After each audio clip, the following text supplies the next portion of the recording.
Hi, Jane. It is so wonderful to meet you. Congratulations on season 2 of Oh, Schmigadoon. thank you so much. I'm so happy to talk to you.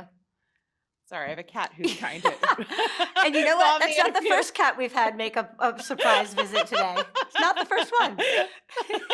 Yeah, they want their star turn. So Bobby Flanagan is such an awesome character. She's kind of a feminist trailblazer with just like a whisper of corruption. Can you talk a little bit about what inspires her for you, and maybe anything about her that particularly you connect with or identify with about her?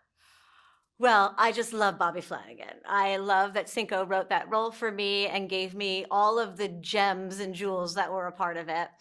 I really pulled mostly on what I know from Chicago because she's Mhm. most recognizably attached to Billy Flynn from Chicago, being the Mhm. lawyer of the town and the corrupt lawyer of Chicago.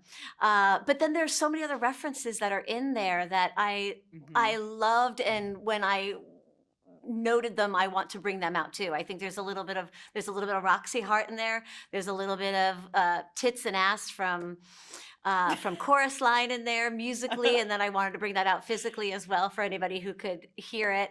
But there are so many references in all of our characters. I think what is a joy for all of us that know and love musical theater is that the characters are such an amalgam of many musical theater characters and how cleverly Cinco Paul weaves them together.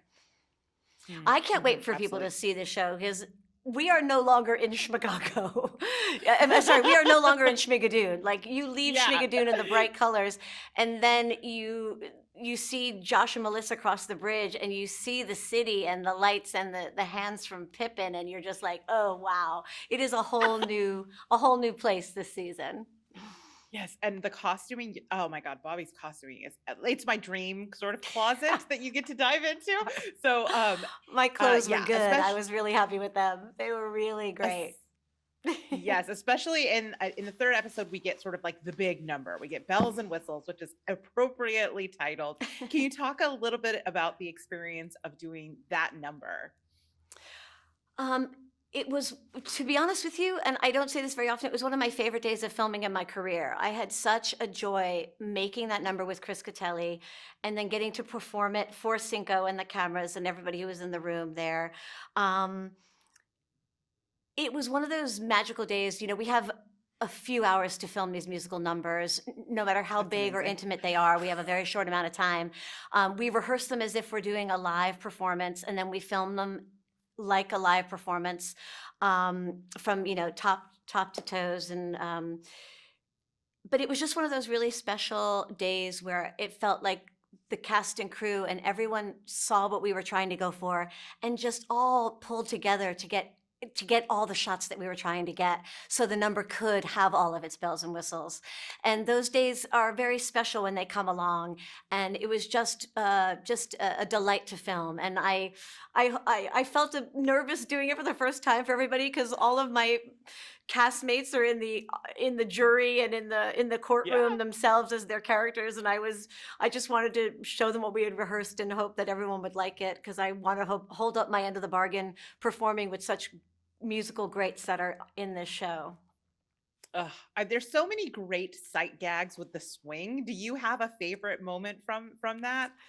Well, I had never done trapeze before, so I went to some lessons and tried to pick up as much as I could in the time that I had before we had to film it to see what I could learn to do. And there's so many great sight gags, and it's hard to pull all the references out. But I think my favorite is when I'm fully upside down in a split, going back and forth over the jury, or getting to flirt with the jury members upside down and touching their hair and their ties. And it's It's I, such I love I all of that physicality. I felt there were musical references to Dance 10 Looks 3, and I wanted to put some of that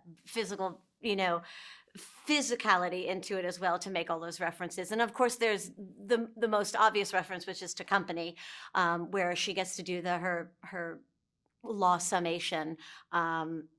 To a musical section from Company, and also that she's named Bobby, which is obviously a nod to Company as well, the latest revival where Bobby was a female. So yeah, I mean, God, that the that little references go monologue on you and do on. is So amazing. I'm like, how many takes did that take?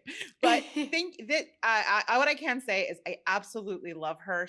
And that number is fantastic. And the season is so much fun. I cannot wait for people to see it. Thank you so much for taking the time to chat with me today. This has been a dream and so much fun. Thanks. I'm so glad you liked it. Talk to you Thank you. about It's a it. pleasure to talk to you. Yes. Have a wonderful day. Bye.